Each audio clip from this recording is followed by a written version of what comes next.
Hello प्यारे बच्चों, क्या हाल चाल। तो हम लोग अब तक रिफ्रैक्शन केस के अंदर दो बातें देख चुके हैं। पहली बात हम लोगों ने देखी थी कि हमारी लाइट रे अगर रेयरर से डेंसर मीडियम में जा रही है, डेंसर से रेयरर में जा रही है, तो इस शिफ्टिंग के अंदर, मीडियम चेंज के अंदर कहां बेंड करेगी, किस रूल के तहत बेंड करेगी, कौन सी कंडीशन में बेंड नहीं करेगी, ये भी हमने समझा था। उसके बाद हम लोगों ने एक क्लास स्लैब एक्टिविटी डिस्कस की नेक्स्ट वीडियो में, जिसमें हमने आपको बताया कि अगर एक रेक्टेंगुलर ग्लास स्लैब दिया जाए, उस रेक्टेंगुलर ग्लास स्लैब के थ्रू लाइट रे अगर पास हो रही है, तो वो लाइट रे अंदर ग्लास स्लैब के अंदर कैसी पाथ लेगी, राइट। अब आज हम एक बहुत इंपॉर्टेंट लॉ अंडरस्टैंड करने वाले हैं, that is called as laws of refraction. Laws of refraction. अब इस लॉ में पहला स्टेटमेंट तो आपका जाना पहचाना है, जो कि सेकंड लॉ थी रिफ्लेक्शन की। रिफ्लेक्शन वाली फर्स्ट लॉ यहां एप्लीकेबल नहीं रहेगी, बिकॉज रिफ्रैक्शन फिनोमेना जब भी हो रहा है, एंगल ऑफ रिफ्रैक्शन या तो एंगल ऑफ इंसिडेंस से इंक्रीज हो रहा है या एंगल ऑफ इंसिडेंस से डिक्रीज हो रहा है। तो angle of incidence, angle of refraction equal कभी नहीं रहेंगे, राइट। बट सेकेंड लॉ जो रिफ्लेक्शन की थी वो यहां पे होल्ड ट्रू करेगी, दैट इज द इंसिडेंट रे,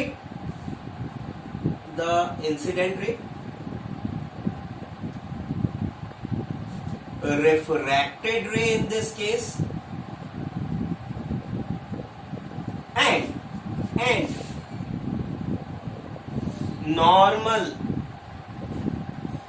at point of incidence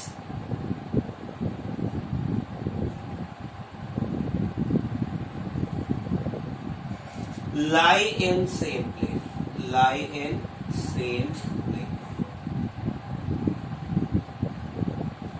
incident ray, refracted ray as well as normal at the point of incidence, ये तीनों एक सेम प्लेन में ऑलवेज लाई करते हैं। ये तीनों एक सेम प्लेन में ऑलवेज लाई करते हैं। They will always lie in the same plane. Focusing के लिए थोड़ा सा आई एम सॉरी, बिकॉज अभी लॉकडाउन पीरियड में चीजें थोड़ा सा इजीली अवेलेबल नहीं हो पा रही हैं, राइट। तो फोकसिंग के लिए थोड़ा सा I will adjust it very soon, तब तक बियर विद मी। या तो incident ray, refracted ray and normal at the point of incidence, they all are lying in the same plane, ठीक है। जैसे हम लोगों ने रिफ्लेक्शन के केस में बोला था, बिल्कुल exactly in the same manner in refraction also, अगर हम इन तीनों को एक साथ कंसंट्रेट करते हैं, तीनों चीजों को एक साथ लेके चलते हैं, तो तीनों के थ्रू एक सिंगल प्लेन पास होता हुआ नजर आता है। सेकेंड लॉ जो है, second law, it is also known better by the name of Snell's law, because Snell was the scientist who gave it, right. अब उस साइंटिस्ट ने क्या बोला, समझ लेते हैं इसको पहले। उसने ये बोला, अगर मान लो रेयरर से डेंसर मीडियम में जा रही हो, चाहे रेयरर से डेंसर में जाती है, कहां बेंड करती है, टुवर्ड्स द नॉर्मल, या डेंसर से रेयरर में जा रही हो,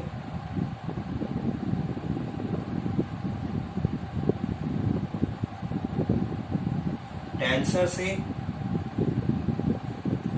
if it is going towards rarer medium,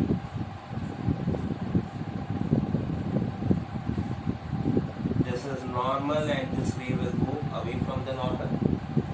तो दोनों केस में ये जो एंगल I है, this angle R, angle of refraction, angle of incidence, angle of incidence, angle of refraction, ठीक है। उन्होंने ये बोला कि अगर हम दो मीडियम्स का पेयर लें, दो मीडियम्स का पेयर लें, ठीक है, और इन दोनों मीडियम्स के पेयर के लिए मान लीजिए ये मीडियम एयर है, ये वाटर, मान लीजिए ये मीडियम ग्लास है, ये एयर, या ये ग्लास है, ये वाटर। कोई भी गिवन दो मीडियम के पेयर के लिए, for a given medium, given pair of medium,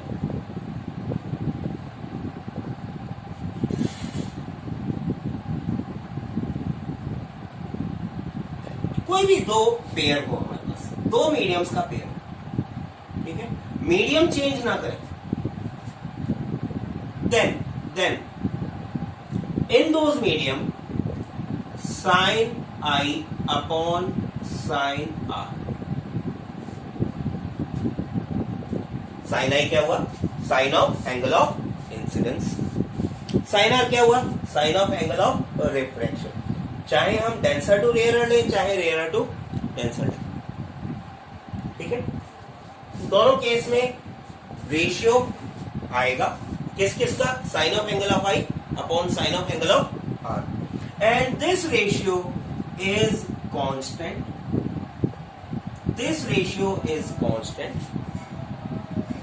for a given pair of medium, not for each and every medium, and this constant is called refractive index, जिसको हम denote करते हैं bye letter nu. Many people also denoted by the letter n. So it may be denoted either by the letter nu or by the letter n. It is almost one and the same thing. Symbols are immaterial. The basic thing is it is called as refractive index. But that is not all. That is not all. It is called, I will write it in the complete sense, refractive index of second medium with respect to first medium. It is called as refractive index of second medium with respect to first medium. How do we write it? देखो हम इसको लिखते हैं mu refractive index of second with respect to first, या तो हम ऐसे लिखेंगे, बहुत सारी बुक्स में आपको ये इस तरह से भी लिखा हुआ नजर आएगा, refractive index of second with respect to first.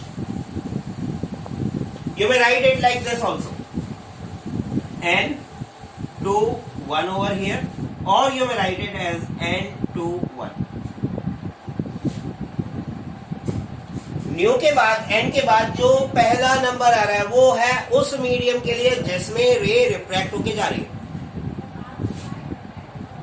In this case, medium 1 is rarer, medium 2 is denser. In this case, medium 1 is denser, medium 2 is rarer. Right?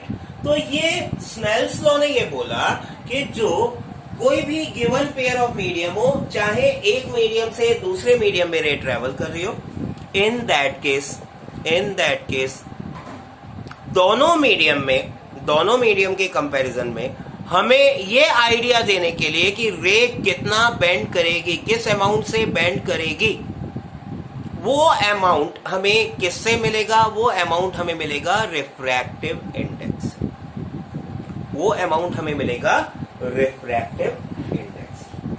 अब यहां सेकेंड लॉ, स्नेल्स लॉ में एक नई चीज और आई. Refractive index अब दो type के हो गए, रिफ्रैक्टिव इंडेक्स अब दो टाइप के हो गए. पहले इसको समझते हैं, फिर समझते हैं इसका वेलोसिटी से रिलेशन. राइट? तो अब हमारे on refractive index, now we are taking details on the refractive index, how this refractive index is going to be easy for us in many of the cases. What actually refractive index is?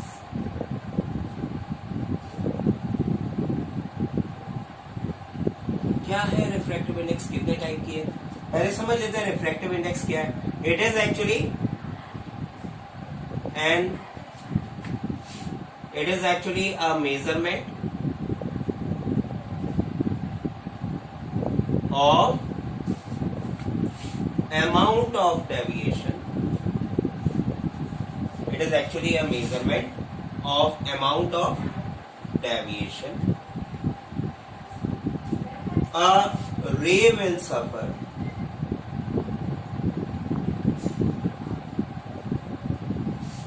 at interface of two given mediums. कोई भी दो given mediums हैं, कोई भी दो given mediums हैं, उन दो गिवन मीडियम्स के इंटरफेस पे, दो गिवन मीडियम्स के इंटरफेस पे कितना डेविएशन ये सफर करेगी, कोई भी लाइट रे कितना डेविएशन सफर करेगी, ये मेजरमेंट हमें देता है रिफ्रैक्टिव इंडेक्स। ठीक है, कितना डेविएशन उसे सफर करना चाहिए, कितना करेगी, right, that amount of deviation is given by refractive index. ठीक है, अब ये रिफ्रैक्टिव इंडेक्स टू टाइप्स की होती है, ये कंफ्यूजन बहुत बच्चों को आता है, ध्यान दे लेंगे।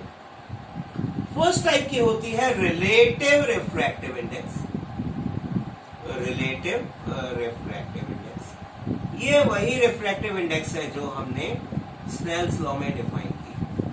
Relative refractive index is refractive index comparing refractive index comparing any two medium, comparing any two medium, like maybe alcohol and turpentine oil,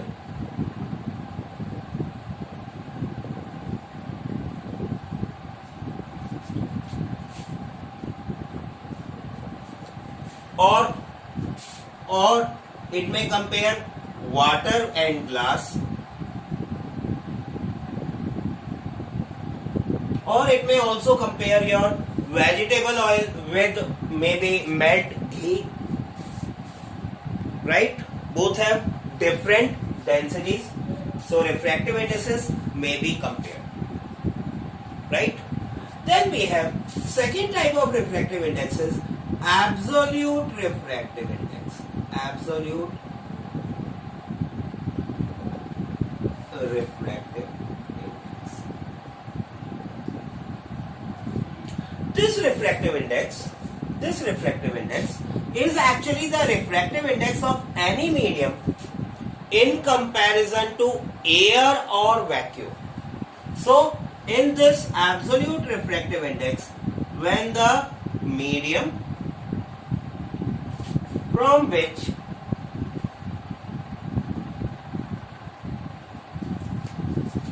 incident light ray comes, incident light ray comes is air or vacuum. जिस medium से incident light रे आ रही है वो medium अगर air है या vacuum है, दोनों में लाइट की स्पीड लगभग सेम होती है। ठीक है, अगर इंसिडेंट मीडियम जिसमें इंसिडेंट लाइट रे ट्रेवल कर रही है, राइट, वो मीडियम फर्स्ट मीडियम अगर एयर या वैक्यूम है, तो हम कहेंगे absolute refractive index of any particular medium is there. उसमें हम बार बार ये नहीं बोलेंगे कि this is refractive index of alcohol with respect to air और refractive index of alcohol with respect to vacuum. We will not say again and again. We will simply say refractive index of alcohol is 1.73 or for example 1.68 something like that. ठीक है, उसको हम कैसे denote करेंगे? उसको हम denote करेंगे new alcohol, new alcohol, whatever its value is 1.67 or 1.73 or 2.5 or whatever. This medium will keep on changing.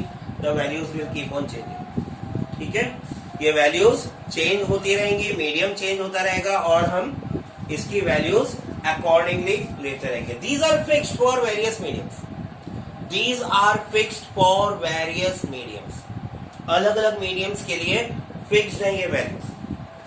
ठीक है, they are found experimentally actually. तो एब्सोल्यूट रिफ्रैक्टिव इंडेक्स क्या हुई? एब्सोल्यूट रिफ्रैक्टिव इंडेक्स हुई when the medium from which the incident ray is coming is a vacuum और air, right. अब ऐसा क्यों किया गया? अलग अलग रिफ्रैक्टिव इंडेक्स दो टाइप की क्यों ली गई? उसका बड़ा सिंपल सा रीजन है, उसका बड़ा सिंपल सा रीजन है। वो रीजन छिपा है कॉज ऑफ रिफ्रैक्शन में। कॉज ऑफ रिफ्रैक्शन हमने क्या बोला था? क्या बोला था? ध्यान करो जल्दी से। रिफ्रैक्शन का इंट्रोडक्शन क्या बताया था? रिफ्रैक्शन का इंट्रोडक्शन हमने ये बताया था भैया, कॉज क्या होता है इसका? There is a change in the speed of light whenever it is changing medium. जब भी ये मीडियम चेंज करती है, जब भी लाइट मीडियम चेंज करती है, मीडियम चेंज करते में उसकी वेलोसिटी चेंज हो जाती है। यानी रिफ्रैक्टिव इंडेक्स एक्चुअली हमें एक मेजरमेंट ये भी दे रहा है कि किस रेशियो में उसकी स्पीड या वेलोसिटी चेंज होगी, राइट। और एक्सपेरिमेंटली ये फाइंड आउट किया गया है कि absolute refractive index of any medium is inversely proportional to its velocity. Velocity जितनी ज्यादा होगी रिफ्रैक्टिव इंडेक्स उतनी कम होगी, वेलोसिटी जितनी कम होगी रिफ्रैक्टिव इंडेक्स उतनी ज्यादा होगी। वेलोसिटी बढ़ेगी रिफ्रैक्टिव इंडेक्स कम होगी, वेलोसिटी कम होगी रिफ्रैक्टिव इंडेक्स बढ़ जाएगी। ठीक है, velocity decreases refractive index increases, velocity decrease refractive index increase, velocity increase refractive index increases. Simple simple. इससे जुड़े हुआ हमारे पास दो फॉर्मूले आ गए रिफ्रैक्टिव इंडेक्स के लिए। देखिए मैं यहाँ पे दोनों फॉर्मूले एक साथ कंबाइन करके लिख देता हूं। न्यू टू वन क्या था? Refractive index of second with respect to first, refractive index of second with respect to first, ये था न्यू टू वन। और ये न्यू टू वन हमने कहा था sine i upon sine r होगा, sine of angle of incidence versus sine of angle of refraction. ठीक है, यही हमारा होगा V1 upon V, where V1 is what? V1 is velocity of light in first medium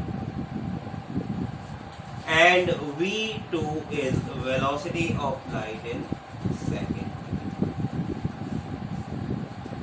V1 है velocity of light in first medium, V2 है velocity of light in second medium। इन दोनों का ratio भी हमें दोनों की रिलेटिव रिफ्रैक्टिव इंडेक्स देगा। ये हमें रिलेटिव रिफ्रैक्टिव इंडेक्स देगा। एब्सोल्यूट रिफ्रैक्टिव इंडेक्स के लिए अगर हमें nu of any medium, m here is standing for medium, will be given by V air upon V air. What is V air? V air is velocity of light in air. Vm is velocity of light in medium. So this way we are able to find out the refractive index, absolute refractive index of any particular medium, right? चलो यहीं से एक formula और निकाल लेते हैं, एक बात और कर लेते हैं, उसके बाद करेंगे एक दो मजेदार numericals related to refractive index. ठीक है, एक फॉर्मूला और हम यहाँ पे डिराइव करना चाहेंगे। हम लोगों ने ये बोला refractive index is inversely proportional to velocity, right? हम लोगों ने बोला refractive index is inversely proportional to velocity। मैं लिख देता हूं यहाँ पे refractive index is inversely proportional to velocity. The refractive index of any medium is inversely proportional to its velocity in meter. ठीक है, ठीक है. अब हमें क्या करना है? हमें मान लो refractive index of medium A दे रखी है. It is inversely proportional to its velocity. Refractive index of medium B दे रखी है. It is inversely proportional to its velocity. ठीक है, ठीक है. ये दोनों रिफ्रैक्टिव इंडेक्स कौन सी हैं? ये दोनों मैं पॉइंट आउट कर देता हूं. They are absolute. They are absolute. ठीक है. अब हमें अगर निकालना है refractive index of A with respect to B. Refractive index of A with respect to B. ठीक है. This is of A with respect to B. या हमें निकालना है refractive index of B with respect to B. Of B with respect to. दोनों के लिए क्या करेंगे? दोनों के लिए क्या करेंगे? दोनों के लिए बड़ा सिंपल सा काम है. देखो यहां पे हमें चाहिए V A upon V B. We need V A upon V B inverse. तो हम यहां पे डिवाइड कर देंगे nu B upon nu B. Nu B upon nu B. Refractive index of A with respect to B निकालनी है. जिसके respect में निकालनी है उसकी एब्सोल्यूट रिफ्रैक्टिव इंडेक्स ऊपर. जिसके रेस्पेक्ट में निकालनी है उसकी एब्सोल्यूट रिफ्रैक्टिव इंडेक्स ऊपर. और जिस की निकालनी है उसकी एब्सोल्यूट रिफ्रैक्टिव इंडेक्स नीचे. यानी न्यू बी ए क्या होगी? न्यू बी ए होगी न्यू ए अपॉन न्यू बी.